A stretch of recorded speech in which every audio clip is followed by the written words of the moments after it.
Assim que anunciei que estava grávida, meus pais disseram que iriam me dar um carro zero de presente. Foi então que o rosto da minha irmã se contorceu de inveja, e ela me empurrou escada abaixo, debochando: "Ops, acho que agora você não vai poder dirigir esse carro. Melhor que fique com alguém que saiba usar de verdade." Eu não conseguia respirar, segurava meu estômago e gritava: "Por favor, chamem uma ambulância. Não sinto o bebê." Mas minha mãe gritou friamente: "Pare de reclamar. Foi culpa sua. Você merece." Com as últimas forças, consegui pedir ajuda. Quando os paramédicos chegaram, perdi a consciência. Ao acordar no hospital, descobri que todas as minhas coisas tinham desaparecido. Então meu celular vibrou. Uma mensagem da minha irmã: "Obrigada pelo carro. Estamos indo para a praia agora e também agradecemos as passagens." Logo em seguida, outra mensagem do meu pai: "Não agradeça a ela. Era o mínimo que podia fazer. Não nos incomode mais." Dias depois, abri o celular e vi 32 chamadas perdidas e um correio de voz da minha mãe, com a voz trêmula: "É sobre a sua irmã. Por favor, atenda. Meu nome é Sara e tenho 26 anos." Até aquele dia fatídico de junho, eu acreditava ter uma relação normal, embora complicada, com minha família. Meus pais, Robert e Linda Mitchell, sempre favoreceram minha irmã mais nova, Madison. Ela tinha 23 anos, era linda de um jeito natural que chamava atenção por onde passava, e desde o nascimento era a filha de ouro. Eu já tinha me acostumado a ser a irmã responsável, que conseguia as coisas em silêncio, enquanto Madison brilhava no centro das atenções. Sou casada há 2 anos com meu marido, Jake. Ele é engenheiro de software, estável e bondoso, exatamente o tipo de homem que meus pais diziam querer para suas filhas, mas que nunca pareciam valorizar nas minhas escolhas. Estávamos tentando ter um bebê havia 8 meses, e quando finalmente o teste deu positivo, fiquei nas nuvens. Decidimos contar a novidade à família no nosso jantar de domingo, como sempre fazíamos. Eu estava nervosa, mas animada, sentada à mesa de jantar dos meus pais. Madison também estava lá, mexendo no celular e beliscando a salada como de costume. "Pai, mãe, comecei", com a voz trêmula de emoção. "Eu e Jake temos uma notícia maravilhosa." Meu pai levantou os olhos do prato e minha mãe pousou o garfo. Até Madison desviou o olhar da tela do celular. "Estou grávida", anunciei, sorrindo sem conseguir me conter. "Vocês vão ser avós." A reação foi tudo o que eu esperava. Minha mãe levou as mãos à boca, os olhos cheios de lágrimas. A expressão séria do meu pai se desfez em alegria pura enquanto ele se levantava para nos abraçar. "Querida", exclamou minha mãe, me abraçando. "Notícia maravilhosa." "Para quando?" 14 de fevereiro, respondi, rindo. "Um bebê de Dia dos Namorados." Foi então que meu pai fez o anúncio que mudaria tudo. "Sabe de uma coisa?", disse ele, empolgado. "Linda, lembra que falamos em dar um carro mais confiável para Sara? Acho que agora é o momento certo. Sara, vamos te dar um carro novo, algo seguro e confiável para o nosso neto." Fiquei sem palavras. Meus pais nunca tinham feito um gesto tão generoso para mim. Madison havia ganhado uma BMW Zero no aniversário de 21 anos, enquanto eu dirigia o mesmo Honda Civic usado desde a faculdade. "Pai, não precisa", comecei a protestar. "Bobagem", ele me interrompeu. "Esse bebê vai precisar do transporte mais seguro possível. Estamos pensando em um SUV, com ótimas avaliações de segurança." Olhei para Jake, que sorria de orelha a orelha, e depois para meus pais, que pareciam realmente felizes. Mas quando meus olhos encontraram os de Madison, meu coração afundou. O rosto dela havia mudado completamente. A indiferença casual sumira, dando lugar a algo feio e distorcido. Seus olhos verdes, tão elogiados, agora estavam estreitos de pura inveja. "Que ótimo", disse Madison, rangendo os dentes.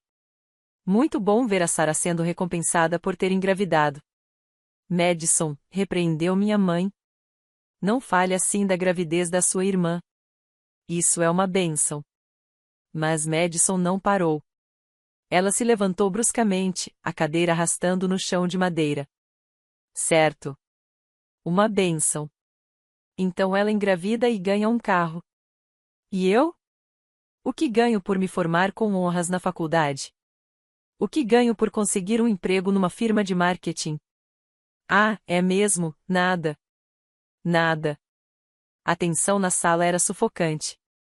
Meu pai já estava com aquele jeito que indicava que perderia a paciência a qualquer momento, mas minha mãe interveio primeiro. Madison, querida, isso não é uma competição. Quando você estiver pronta para formar uma família, vamos apoiá-la da mesma forma. Quando eu estiver pronta, a voz de Madison subiu quase ao grito. Eu sempre estive pronta para tudo.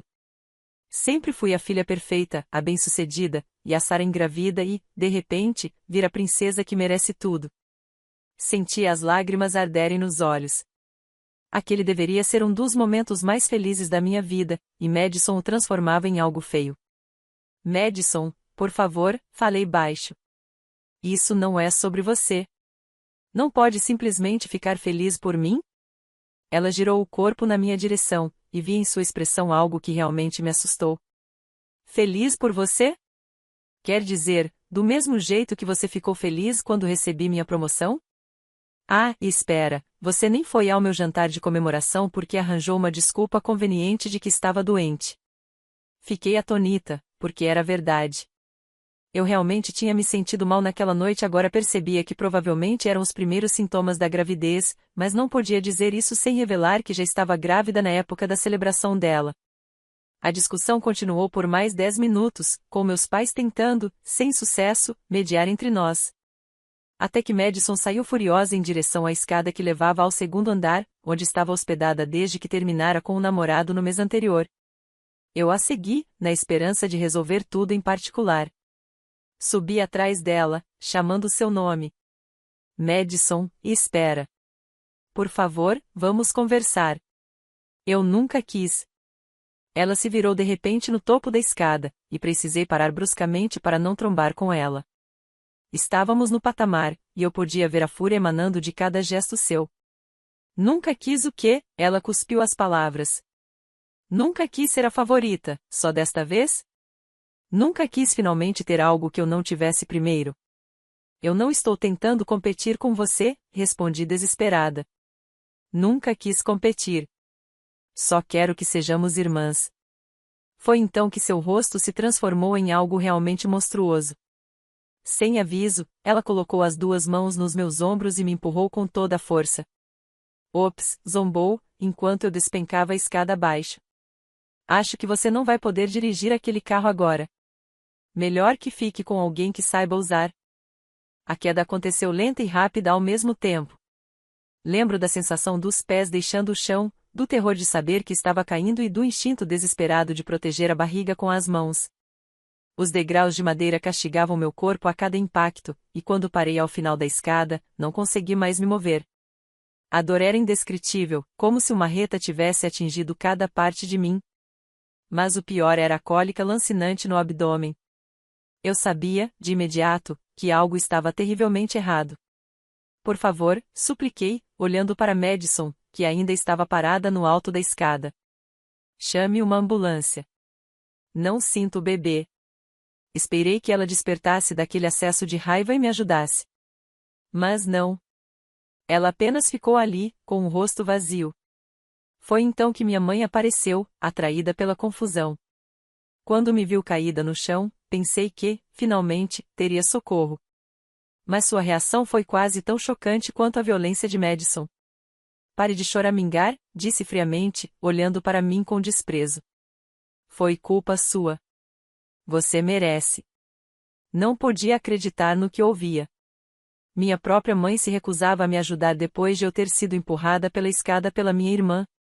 A dor física não se comparava à devastação emocional daquele momento.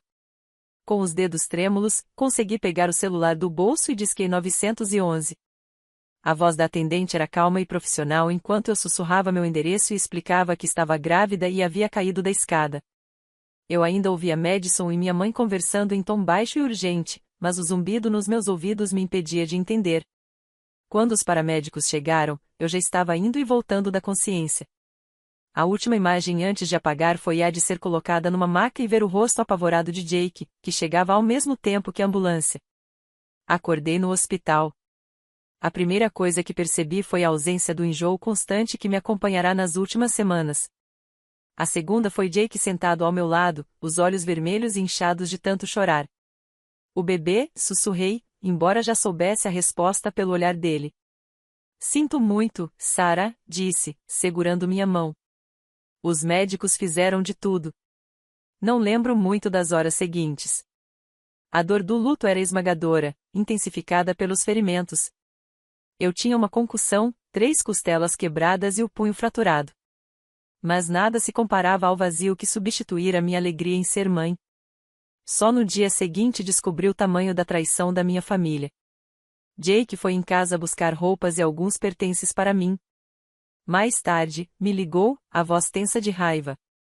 Sarah, levaram tudo. Suas roupas, seus livros, suas joias. A casa está completamente vazia. Eu estava confusa, ainda atordoada pela medicação para a dor. O que você quer dizer com o sumiu? Perguntei. Quero dizer sumiu. Levaram tudo. Seus pais não estão aqui, nem a Madison. O carro do seu pai não está na garagem, e no lugar dele tem outro. Um SUV vermelho com placa de concessionária. A realização me atingiu como outra queda da escada. Eles tinham levado tudo. Enquanto eu estava inconsciente no hospital, de luto pela perda do meu bebê, minha própria família tinha me roubado e, aparentemente, ficado com o carro que deveria ser meu.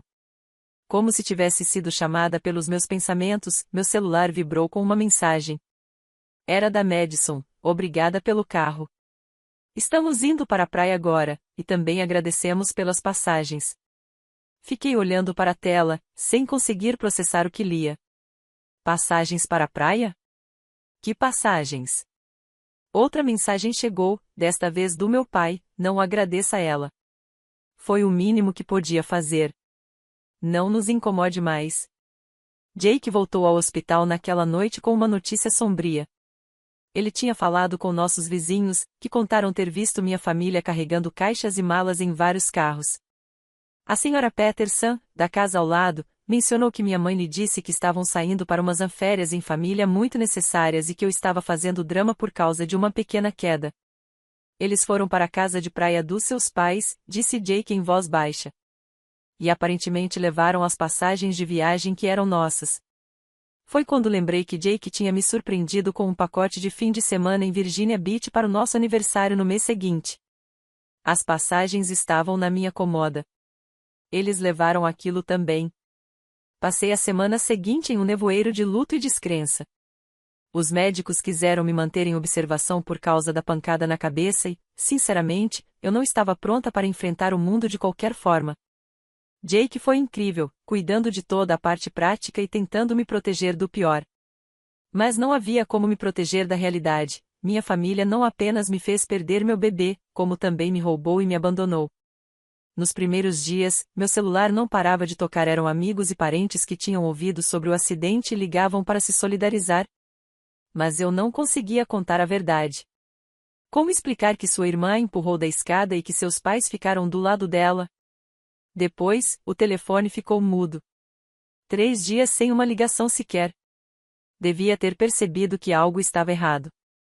Na quinta-feira de manhã, exatamente uma semana após a queda, acordei com 32 chamadas perdidas e uma caixa de voz cheia, todas da minha mãe. Minhas mãos tremiam enquanto dava play. A voz dela estava quase irreconhecível, aguda, desesperada. Sarah, é a mamãe. Aconteceu uma coisa. É a Madison. Houve um acidente. Ela, o carro. Por favor, eu sei que não temos, por favor, me liga de volta. Precisamos de você. Por favor, responda. Fiquei olhando para o telefone por um longo tempo. Parte de mim queria apagar a mensagem e fingir que nunca a ouvirá. Depois de tudo o que tinham feito comigo, por que eu deveria me importar com Madison? Mas, apesar de tudo, ela ainda era minha irmã. E o pavor cru na voz da minha mãe era inconfundível. Eu retornei a ligação. Sarah, a voz da minha mãe saiu ofegante de alívio. Graças a Deus. Tentamos falar com você por dias. O que aconteceu? Perguntei, surpresa com a calma que soava na minha própria voz. É a Madison. Ela, houve um acidente. O carro. O seu carro. Ela estava dirigindo e bateu em uma árvore. Está em coma. Os médicos não sabem se ela vai acordar. Senti um entorpecimento estranho me dominar. Onde? Virginia Beach. Nós estávamos, usando as passagens de viagem, e a Madison quis dirigir por aí, explorar a região. Ela estava rápido demais em uma curva e o carro saiu da estrada. A ironia não me escapou. Madison me empurrara da escada, debochando que ficaria com o carro, e agora aquele mesmo carro quase a matou. Em qual hospital? Perguntei. Minha mãe me passou os detalhes e então disse algo que fez meu sangue ferver. Sarah, eu sei que tivemos nossas diferenças, mas a Madison precisa de você agora. Família tem que se unir. Diferenças. Ela chamou tentativa de assassinato e roubo de indiferenças. Desliguei sem prometer nada. Jake queria me levar para Virginia Beach naquela mesma tarde, mas eu disse que precisava de tempo para pensar. A verdade é que um plano já começava a se formar na minha mente. Madison tinha destruído minha vida em um momento de inveja. Meus pais a protegeram e ainda me roubaram enquanto eu estava inconsciente. Eles fizeram sua escolha sobre lealdade familiar. Agora eu faria a minha. Mas primeiro, eu precisava de informações. Liguei para o hospital e, usando um nome falso, consegui alguns detalhes sobre o estado da Madison. Ela estava na UTI, com um trauma craniano grave. O prognóstico era incerto, podia acordar em dias, semanas ou nunca. Depois, liguei para a seguradora dos meus pais, fingindo ser a Madison. Com alguma criatividade, consegui descobrir que o acidente de carro tinha aberto uma investigação. Madison havia bebido antes de dirigir. O nível de álcool no sangue estava muito acima do limite legal. A próxima informação veio do Jake, que também estava investigando. Ele tinha falado com o advogado sobre o roubo dos meus pertences, e o advogado descobriu algo perturbador. Meus pais tinham feito um seguro de vida significativo em meu nome apenas 2 meses antes, listando-se como beneficiários. Sarah, disse Jake, com cuidado. Acho que precisamos considerar a possibilidade de que isso não foi só inveja por causa de um carro. Acho que eles planejaram tudo. A ideia já tinha passado pela minha cabeça, mas ouvir Jake dizer aquilo tornou tudo real. Minha família não tinha apenas me traído em um momento de raiva. Eles haviam planejado. Foi nesse instante que decidi o que faria. Durante aqueles 2 dias de espera, fiz várias ligações cruciais que mudariam tudo. A primeira foi para a detetive Maria Rodrigues, a policial designada para investigar meu acidente. No início, eu estava relutante em falar com ela porque ainda estava processando o trauma, mas agora eu estava pronta para contar toda a verdade. Detetive Rodrigues, aqui é Sarah Mitchell. Estou pronta para dar meu depoimento completo sobre o dia em que caí da escada. Senhora Mitchell, que bom que ligou. Eu já queria conversar com a senhora. Existem algumas inconsistências nos depoimentos da sua família. Aquilo não me surpreendeu. Respirei fundo e disse: Detetive, preciso contar algo que vai mudar sua investigação. Eu não caí da escada. Minha irmã Madison me empurrou. Houve uma longa pausa do outro lado da linha. Senhora Mitchell, isso é uma acusação muito séria. A senhora tem certeza absoluta do que aconteceu? Fechei os olhos e deixei as memórias daquele dia horrível voltarem com força. Tenho absoluta certeza. Ela estava com raiva por causa do carro que meus pais prometeram para mim e me empurrou de propósito. Até fez um comentário de que eu não precisaria mais do carro. Precisaremos que a senhora venha dar um depoimento formal. Consegue fazer isso ainda esta semana? Sim. E, detetive, tem mais. Depois que eu desmaiei no hospital, minha família roubou todas as minhas coisas e ficou com o carro e as passagens que eram para mim. Acho que isso pode ter sido premeditado. O interrogatório durou 4 horas. A detetive Rodrigues foi minuciosa, pedindo que eu recontasse cada detalhe várias vezes. Ela parecia particularmente interessada na pólice de seguro que Jake havia descoberto. Senhora Mitchell, sua família já falou com a senhora sobre morte ou herança? Diretamente, não. Mas agora, lembrando, houve conversas estranhas. Uns 6 meses atrás, meu pai me perguntou sobre meu testamento e se Jake e eu tínhamos seguro de vida. Ele disse que era importante para casais jovens planejarem o futuro. E isso não lhe pareceu suspeito? Meu pai é contador. Ele sempre fala sobre planejamento financeiro. Na época não pareceu estranho, mas agora. Ela fez várias anotações. Precisaremos dos seus prontuários médicos e também vamos falar com os paramédicos que atenderam o chamado. Há mais alguma coisa que a senhora acha importante? Contei sobre a ligação ao 911 que eu mesma tinha feito, sobre a frieza da minha mãe quando implorei por ajuda e sobre as mensagens que recebi ainda no hospital. A detetive pediu que eu encaminhasse tudo imediatamente. Senhora Mitchell, quero que saiba que estamos levando isso muito a sério. Se o que está dizendo for confirmado, estamos falando de vários crimes graves, incluindo agressão a uma gestante resultando em morte fetal. A segunda ligação crucial foi para a doutora Jennifer Hassan, a obstetra que cuidava de mim durante a gravidez. Eu precisava da opinião dela sobre a causa do meu aborto. Sarah, sinto muito que esteja passando por tudo isso além da sua perda, disse a doutora quando expliquei o motivo da ligação. Mas posso afirmar com certeza que o aborto foi causado diretamente pelo trauma da queda. O descolamento de placenta foi severo e ocorreu imediatamente após o impacto. A senhora estaria disposta a testemunhar sobre isso, se necessário? Com certeza. Já registrei tudo no seu prontuário e infelizmente vejo muitos casos assim. A violência doméstica durante a gravidez é comum, e a comunidade médica leva isso muito a sério. A terceira ligação foi para Amanda Shane, a advogada que Jake tinha consultado sobre o roubo das minhas coisas. Ela era especialista em direito de família e tinha experiência em casos de violência doméstica. Sarah, estive analisando seu caso e acho que precisamos discutir opções além da recuperação dos bens roubados. O que sua família fez constitui vários crimes graves, e a senhora tem base para uma ação criminal e também civil. Que tipo de ação civil? Morte injusta do bebê, dano emocional intencional, conspiração, roubo e possivelmente tentativa de homicídio. Dependendo da investigação criminal, as indenizações podem ser substanciais. Eu não me importo com o dinheiro, respondi, embora soubesse que não era bem assim. As contas do hospital estavam se acumulando e Jake e eu tínhamos planejado usar nossas economias para as despesas do bebê. Não é apenas sobre dinheiro, Sarah. É sobre responsabilidade. Sua família precisa entender que ações têm consequências, e penalidades financeiras muitas vezes falam mais alto do que palavras. Amanda também recomendou que eu documentasse tudo, cada conversa com minha família, cada consulta médica, cada gasto relacionado à minha recuperação. Ela sugeriu que eu começasse a manter um diário detalhado sobre como o trauma estava afetando minha vida diária. Naquela noite, sentei-me com Jake e contei sobre todas as ligações que havia feito. Ele me ouviu em silêncio, seu semblante ficando cada vez mais sério a cada detalhe. Tem certeza de que quer seguir com tudo isso? Ele perguntou quando terminei. Vai ser difícil e vai ficar feio. Jake, eles mataram nosso bebê. Roubaram de nós enquanto eu estava inconsciente. Planejaram lucrar com a minha morte. Como eu poderia não levar isso adiante?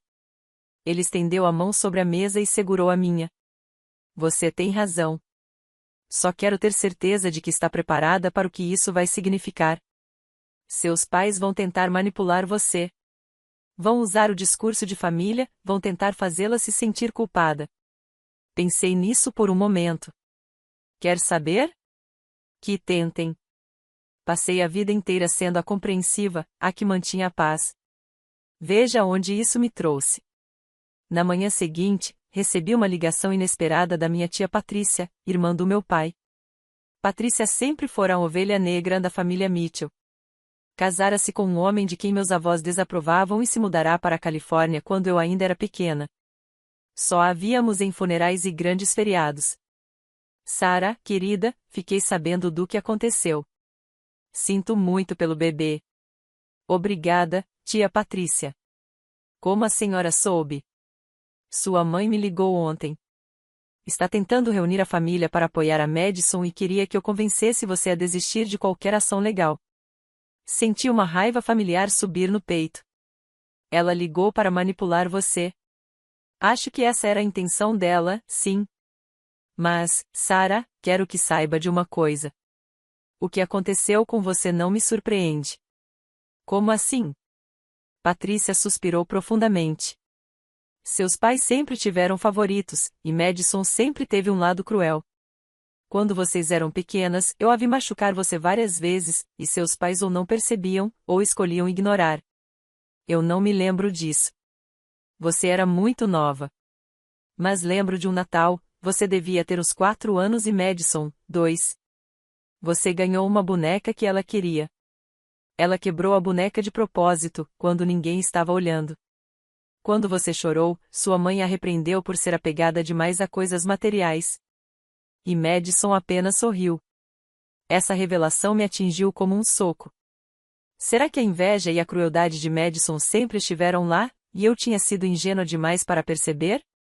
Patrícia, por que está me contando isso agora? Porque quero que você saiba que não está louca e nem exagerando.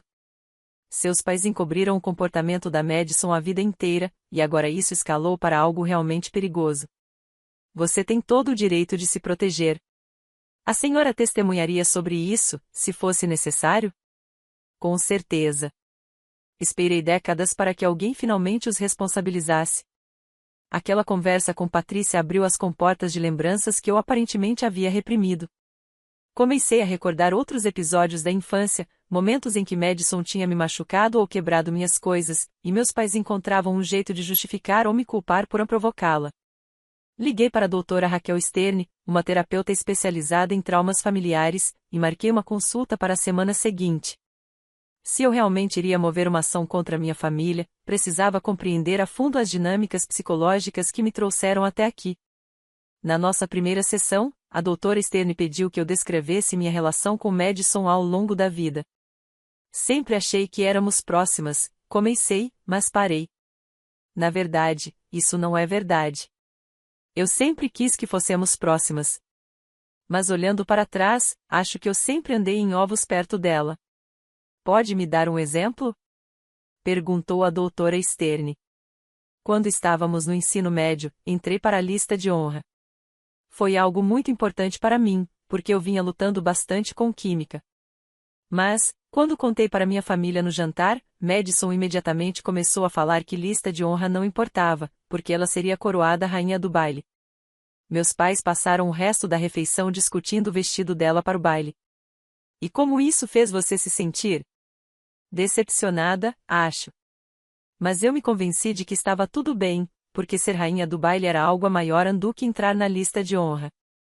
A doutora Stern fez uma anotação.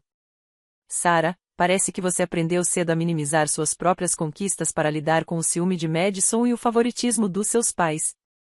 Nas sessões seguintes, a doutora Stern me ajudou a entender que eu cresci dentro de um sistema familiar no qual meu papel era ser a filha invisível, aquela que não causava problemas. Madison era a estrela, meus pais os incentivadores, e eu era a que deveria sacrificar minhas próprias necessidades para manter a harmonia familiar. O que aconteceu quando você anunciou sua gravidez provavelmente era inevitável, explicou a doutora Stern. Pela primeira vez na sua vida, você estava recebendo o tipo de atenção e celebração que Madison sempre teve. Ela não conseguiu tolerar essa mudança na dinâmica familiar. Mas empurrar-me da escada, arriscar matar a mim e ao bebê. Madison provavelmente nunca aprendeu a regular suas emoções nem a lidar com frustrações de forma saudável, porque seus pais sempre a protegeram das consequências. Quando se viu diante de uma situação que não podia controlar ou manipular, recorreu à violência. Essas sessões de terapia foram cruciais para me ajudar a entender que buscar justiça não era uma questão de vingança, mas sim de romper um ciclo de abuso e disfunção que tinha definido minha família por décadas. Enquanto isso, a investigação da detetive Rodrigues avançava rapidamente. Ela me ligava a cada poucos dias com atualizações. Sarah, entrevistamos os paramédicos que atenderam ao seu chamado de emergência.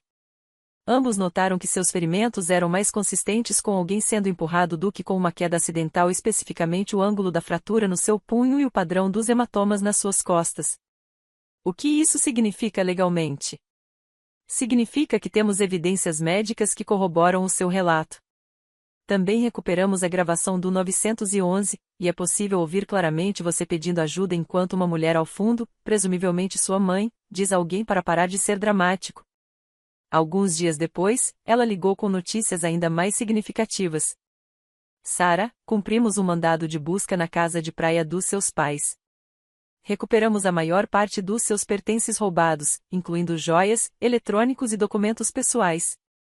Também encontramos os ingressos de viagem que você mencionou, com o nome da Madison escrito neles, de próprio punho. E o carro? O carro é mais complicado, porque foi destruído no acidente. Mas temos documentação da concessionária mostrando que seu pai o comprou em seu nome, usando seu número de seguridade social, sem seu conhecimento nem consentimento. Isso configura roubo de identidade, além das outras acusações. As evidências estavam se acumulando, mas eu sabia que o verdadeiro teste viria quando eu tivesse que encarar minha família. A detetive Rodrigues havia organizado para que eu usasse um grampo durante minha visita ao hospital em Virginia Beach. O objetivo era conseguir que eles admitissem o que tinham feito. Lembre-se, Sarah, ela me orientou antes de eu partir. Não tente forçar confissões. Apenas deixe que falem. Pessoas culpadas geralmente revelam mais do que pretendem quando tentam justificar suas ações. Também passei aqueles 2 dias me preparando emocionalmente para ver Madison em coma. Apesar de tudo que ela tinha feito, ainda era minha irmãzinha. Eu havia passado anos a protegendo, inventando desculpas para ela, tentando entendê-la. Vê-la indefesa e possivelmente à beira da morte seria difícil, independentemente da raiva que eu sentia. Jake quis me acompanhar até Virginia Beach, mas eu o convenci a ficar em casa. Aquilo era algo que eu precisava enfrentar sozinha. Na noite anterior à viagem, sentei-me no que teria sido o quarto do bebê, cercada pelos itens que havíamos começado a comprar. Jake se ofereceu para guardar tudo enquanto eu estivesse no hospital, mas pedi que deixasse cada coisa exatamente como estava. Eu precisava encarar a representação física do que Madison havia destruído. Peguei um pequeno macacão amarelo escrito Pequeno Milagre da Mamãe e o apertei contra o peito. Pela primeira vez desde a perda do bebê, permiti-me chorar. Não apenas pela criança que eu nunca conheceria, mas também pela família que pensei ter e pela irmã que acreditei que me amava. Quando finalmente cheguei ao hospital em Virginia Beach, estava preparada emocional e mentalmente para o que viesse. Esperei mais 2 dias antes de dirigir até lá. Ao entrar na sala de espera da UTI, percebi que meus pais pareciam ter envelhecido 10 anos. Meu pai estava largado numa cadeira de plástico, com a aparência normalmente impecável completamente abatida. Minha mãe andava de um lado para o outro, os olhos vermelhos e inchados. Ao me ver, ela correu e tentou me abraçar. Dei um passo para trás. Obrigada por ter vindo, disse, chorando. Eu sabia que você viria. Você é uma boa pessoa, Sarah. Madison precisa de você. Olhei para ela por um longo momento. Precisa mesmo? O rosto dela desmoronou. Os médicos dizem que o apoio da família é crucial para pacientes em coma. Às vezes, eles conseguem nos ouvir. Por favor, fale com ela. Onde estão as minhas coisas? Perguntei em vez de responder. Meus pais trocaram um olhar. Meu pai pigarreou. Sarah, podemos falar sobre isso depois. Agora precisamos focar em Madison. Eu vou falar com Madison, respondi. Mas quero falar com ela sozinha. Minha mãe parecia prestes a protestar, mas meu pai assentiu. Claro, faça como achar melhor. Eles me levaram até o quarto de Madison.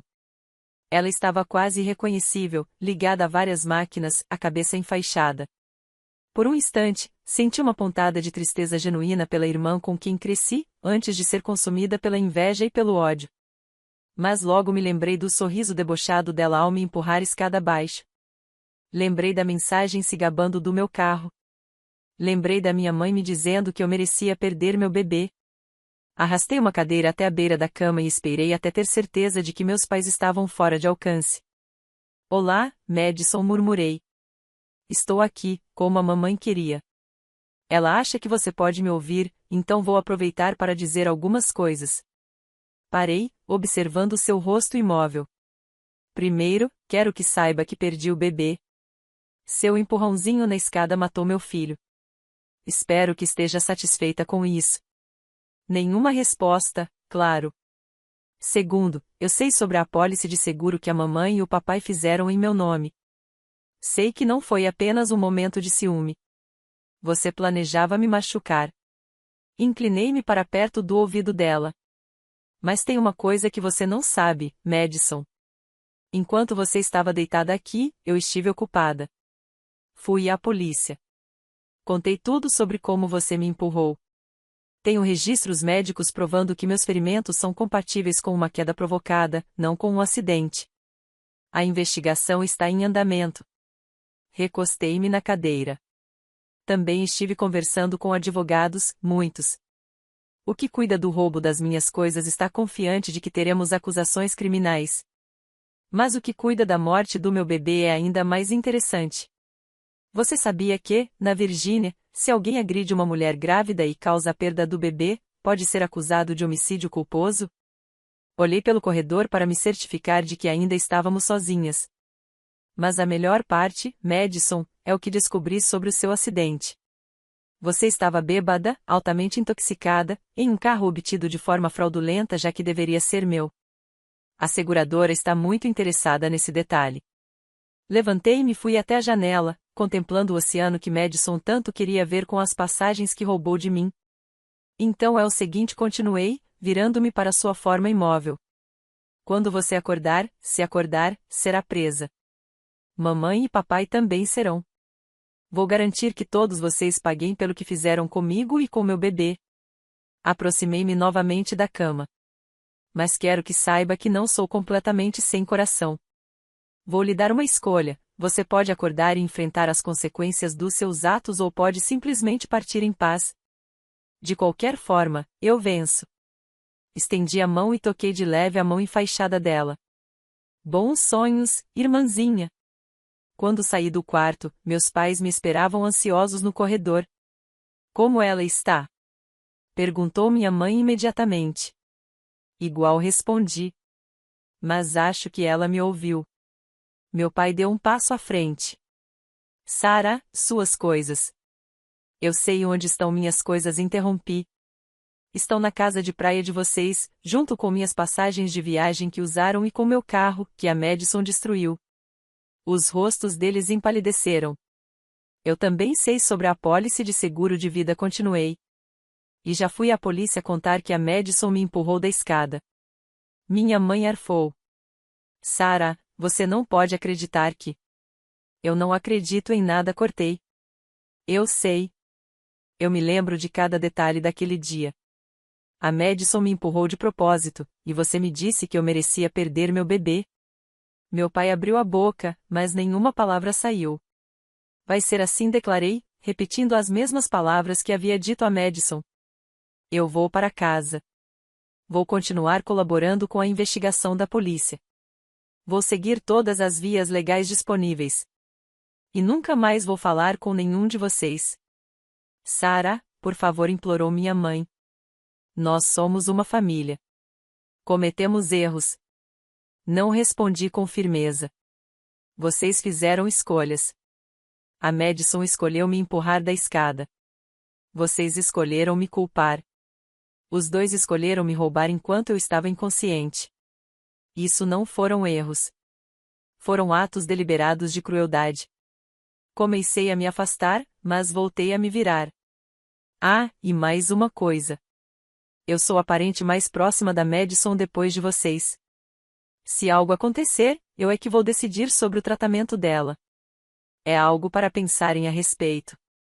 Deixei-os parados no corredor e voltei para casa, para o Jake. 3 semanas depois, Madison acordou. A primeira coisa que fez foi pedir por mim. Quando minha mãe contou o que eu havia dito, ela aparentemente teve um colapso, gritando que eu queria matá-la e que sentia muito pelo bebê. A polícia colheu o depoimento dela no leito do hospital. Madison confessou que me empurrou da escada, mas alegou que foi um acidente causado pela raiva, não algo premeditado. O promotor discordou, especialmente por causa das provas da apólice de seguro e do roubo dos meus pertences. Madison foi acusada de homicídio culposo pela morte do meu bebê, agressão e conspiração para fraude. Meus pais foram acusados como cúmplices e também por furto qualificado. O julgamento foi marcado para a primavera seguinte. Nesse meio tempo, comecei a reconstruir minha vida. Jake e eu fizemos terapia para lidar com o trauma da perda do bebê e com a traição da minha família. Também começamos a tentar engravidar de novo, apesar dos médicos alertarem que o trauma físico poderia dificultar. Além disso, passei a conversar com outras mulheres que haviam sofrido perda gestacional por causa de violência doméstica. Descobri que éramos mais do que eu imaginava, e muitas também tinham histórias de familiares cruéis ou indiferentes. Criamos um grupo de apoio que se reunia mensalmente. 6 meses depois daquele dia terrível, recebi uma ligação da minha mãe. Madison havia aceitado um acordo judicial para evitar julgamento. Cumpriria 8 anos de prisão por homicídio culposo e agressão. Meus pais também se declararam culpados pelo furto e pegariam 18 meses cada um. Ela quer ver você, disse minha mãe, quase num sussurro. Para se desculpar de verdade. Não respondi na hora. Sarah, por favor. Ela é sua irmã. Aprendeu a lição. Está sinceramente arrependida pelo bebê. Fechei os olhos e respirei fundo. Mãe, ela matou meu filho. Ela me empurrou da escada e depois se gabou de ter roubado meu carro enquanto eu sofria. Não existe pedido de desculpas que conserte isso. Mas família é família. Família não é definida pelo sangue, interrompi. É definida por amor, apoio e lealdade. Nenhum de vocês me ofereceu nada disso quando eu mais precisei. Desliguei e bloqueei o número deles. Isso foi há 2 anos. Hoje, Jake e eu temos uma linda filha de 1 ano chamada Hope. Mudamos para o outro lado do país após o julgamento, em busca de um recomeço longe de todas aquelas memórias dolorosas. De vez em quando recebo notícias, através de conhecidos, sobre o tempo da Madison na prisão e as dificuldades dos meus pais após a libertação. Não sinto satisfação com o sofrimento deles, mas também não tenho arrependimento das minhas escolhas. Eles fizeram as deles, e eu fiz as minhas. A diferença é que minhas escolhas foram para me proteger e buscar justiça, enquanto as deles foram movidas por crueldade e ganância. Às vezes me perguntam se algum dia vou perdoar minha família. Eu digo que perdão não é o mesmo que reconciliação. Já os perdoei no sentido de não viver mais consumida pela raiva. Mas isso não significa que estou disposta a deixá-los voltar para minha vida. Madison poderá pedir condicional em 3 anos e meio. Minha mãe ainda envia cartas para o nosso antigo endereço, que acabam sendo encaminhadas para mim. Eu não leio, mas também não jogo fora. Talvez um dia eu esteja pronta para ouvir o que ela tem a dizer. Mas esse dia não é hoje e talvez nunca chegue. O que aprendi com tudo isso é que, às vezes, as pessoas que deveriam mais nos amar são justamente as que mais nos traem. Mas também aprendi que é possível sobreviver a essa traição e construir uma vida nova e melhor do outro lado dela. Minha filha vai crescer sabendo que é amada incondicionalmente, que o ciúme é um veneno capaz de destruir famílias e que a verdadeira força está em escolher o amor em vez do ódio mesmo quando se tem todos os motivos para escolher o contrário. Quanto a Madison, onde quer que esteja em sua cela de prisão, espero que tenha aprendido que ações têm consequências, que a inveja corrói e que certas coisas não podem ser desfeitas com um simples pedido de desculpas. Espero que ela tenha se tornado uma pessoa melhor, embora eu nunca venha a saber, porque nossos caminhos jamais se cruzarão novamente. Algumas pessoas poderiam dizer que fui dura demais, que deveria ter sido mais compreensiva por se tratar de família. Mas essas pessoas não perderam um filho porque a própria irmã as empurrou da escada. Elas não acordaram em um hospital para descobrir que sua vida havia sido roubada pelas pessoas que deveriam protegê-las. Lamento muitas coisas sobre tudo o que aconteceu. Lamento que Madison tenha se deixado consumir pela inveja a ponto de querer me ferir. Lamento que meus pais tenham escolhido o lado dela em vez do meu. Lamento que meu bebê nunca tenha tido a chance de viver. Mas não me arrependo de ter garantido que todos enfrentassem as consequências de suas escolhas. Justiça nem sempre é vingança. Às vezes, é apenas assegurar que atos horríveis não fiquem impunes e que os responsáveis precisem conviver com o que fizeram. Minha família se destruiu com a própria crueldade e ganância. Eu apenas garanti que eles não me arrastassem junto.